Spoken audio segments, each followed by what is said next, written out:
നിത്യനായ ദൈവത്തിൻ പുത്രനാണു നീ, ലോകൈക രക്ഷകനാം ക്രിസ്തുവാണു നീ. ഇസ്രയേലിൻ രാജരാജനാണു നീ, ശക്തനായ ദൈവത്തിൻ ദിവ്യയാണു നീ.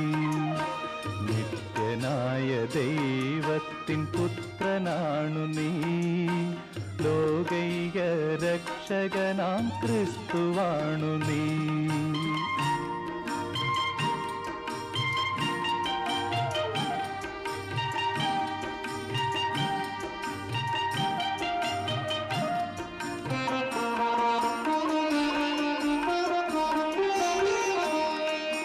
മൂന്നു കൂടാരങ്ങൾ തീർത്തിടാം ഞാൻ, എന്നും ഇവിടെ വാഴ്വതെത്ര മോഹനം.